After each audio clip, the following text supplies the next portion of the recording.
pattern inspired by the Bridgerton series. This is the skirt pattern. It's not a full length to save paper and ink. And this is the bodice. Also included are 4 different sleeve patterns. This is double puff. This is a regular sleeve, a top puff sleeve, and my favorite, the tulip sleeve. So you can just pick and choose the sleeves you want to use, or you can combine it with the long sleeve for a combo kind of look as seen in the show. I named it the Sophie dress. I like the name from the show and I like saying Sophie. These are the fabrics I'm gonna use. Before you start, determine what type of closure you're gonna use. For buttons or hook and eye, this fly is a necessary addition. For zippers, it's not necessary.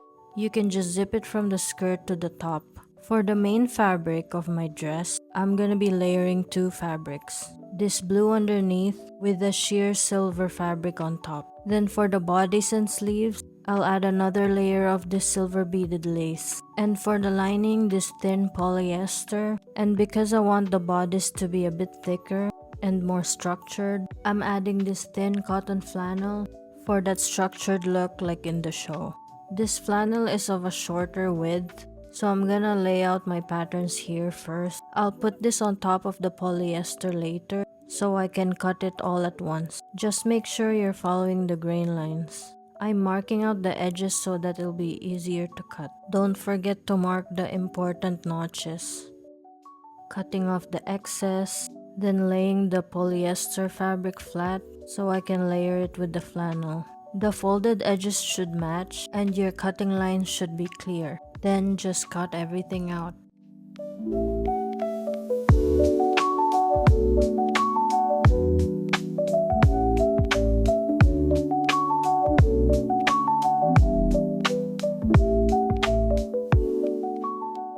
I like to cut the notch to mark all of the layers of fabric. Just don't overdo it and cut past along the sewing line. After that's done, put it aside and let's work on the main fabric layer. It's basically the same as cutting the lining, but I'm doing it on this blue and silver fabric. Then I'm gonna cut the lace fabric separately. Because these fabrics are so slippery, I'm gonna be extra cautious and pin them together. After pinning in place, you can just cut along the lines.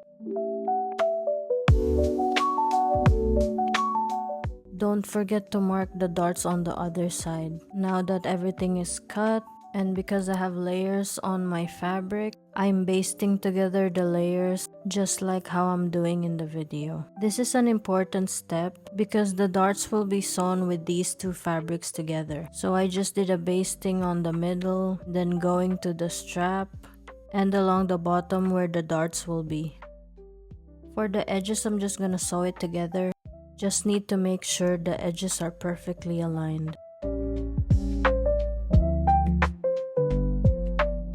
After that, you can now sew the darts. After you're done with the darts, sew the 2 back pieces of the bodice together. This is how the pieces should attach.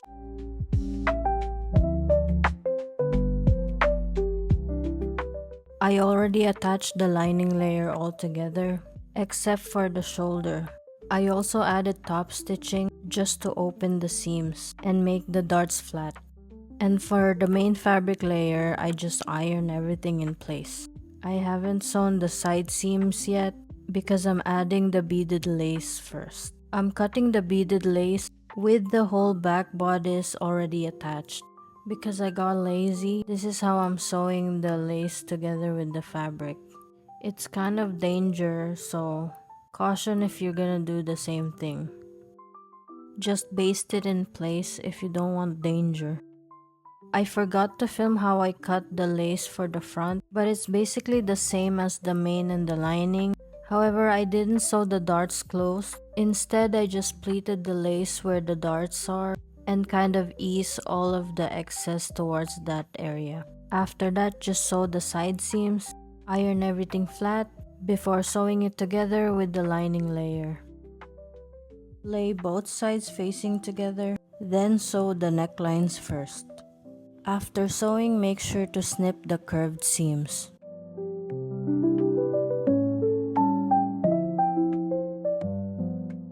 I want to make this dress with the option to remove the sleeves and replace it. So I'm gonna close the armhole. So if you don't want to do that, you can skip this step and just close the back shoulder seam closed. Then at the end, sew the sleeve and bias bind. But if you are doing the same as me, I would offset the main fabric like this. This is so the lining would be smaller than the main fabric and it won't show up on the outside. After that, just turn everything inside out. I do realize now that I should have used the gray lining instead of blue, but it's too late now. But see how the lining kinda don't show, so hopefully it'll be fine. Iron everything flat before we move on to the next step.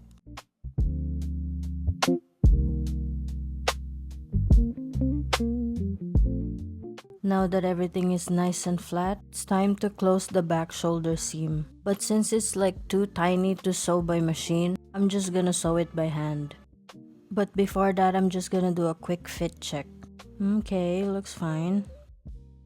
So I decided to add bust cups. Completely optional, but personally I think I need them, so I'm just gonna add it. So if you are gonna add it, just pin it in place with the lining layer and just sew around it close to the edge, except for the top edge of the bust pads.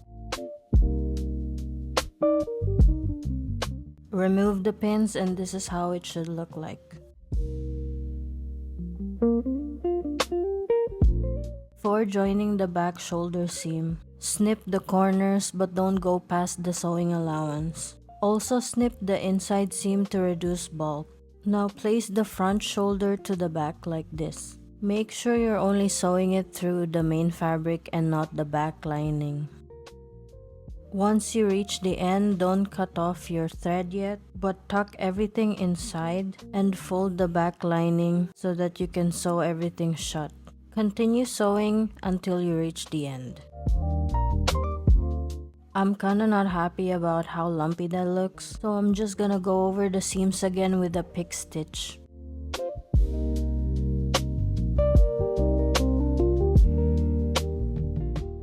Okay, that looks so much better. Now because I'm doing a loop and button closure, I made the back fly. If you're just gonna use zipper from the skirt up, you can skip this step and proceed to work on the skirt.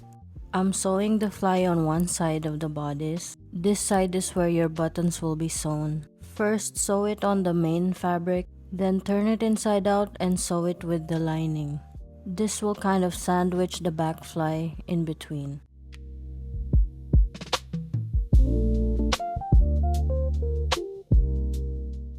Now I'm gonna be sewing the loops. Just make sure your loops are the appropriate size for the buttons you're using. The loop distance is up to you, but I wanna make them really tight together, so it's basically no space for me. After sewing the loops in the main fabric, turn it over and sew with the lining just like with the fly, so it'll be sandwiched together. Now let me show you the skirt pattern. This is the center front where you'll be cutting on fold. This is the back part where the pleating is. This is the side seam line, and I didn't make a full size of this skirt pattern to save paper and ink because it's easy enough to add the length you desire. So just measure yourself from the empire to the floor plus heels and that'll be your length. So measure that length from the top to the bottom. The 3 markings on the top is where you align the darts. Fold your fabric with enough space to fit your pattern. Lay down your pattern on fold and then extend the back lines. My table is not big enough for this, so it's difficult for me to show, but there is a cutting layout included with this pattern. Because I have 2 layers for my skirt, I cut the second layer and just sewn them together at the top edge. Now for the pleating, I pinned it on the dress form first, so that I can figure out and see how I want to pleat my skirt. Pin it in place and see if you want to adjust anything before sewing it together. Sew 2 rows so that you keep the pleat in place. I also serge the center back together. Now we can sew the bodice and the skirt together. This is how it looks like so far. After this, we'll attach the zipper. First, determine the length of your zipper and then mark it with a pin and then just sew along the center back, except for the side where you will sew your zipper. You can now proceed to sew the zipper of your choice. I'll be using this invisible zipper.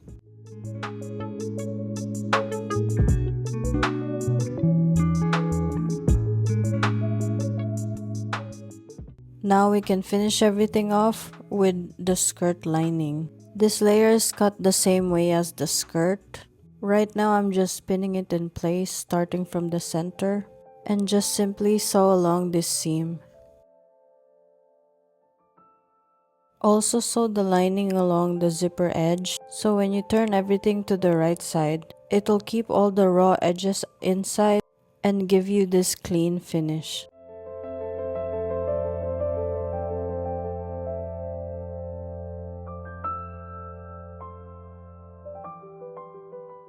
This is what it looks like from the inside. I also fixed the lining of the skirt with a top stitch just to keep everything flat.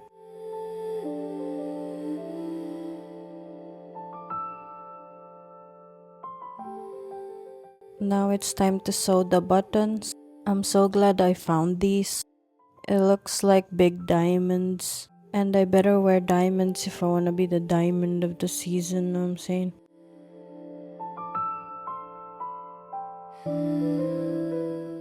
It's a bit wonky, but it's fine.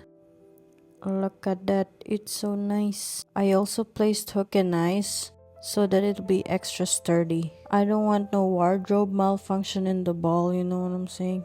It's a scandal. Very nice, very sparkly, very diamondy. All that's left is the sleeve. I'm making the long sleeve with the silver fabric with the tulip sleeve on top. I'm using organdy as the lining and then the beaded lace on top.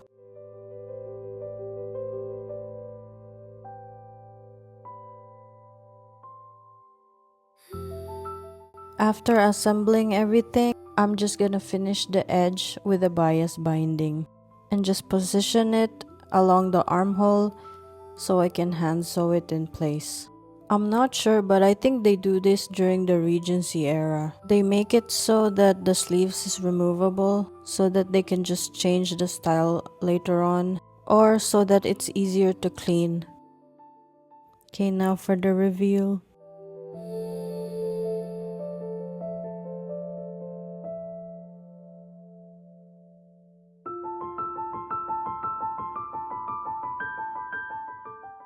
I love the sleeves, and I dare say I feel so pretty in this dress.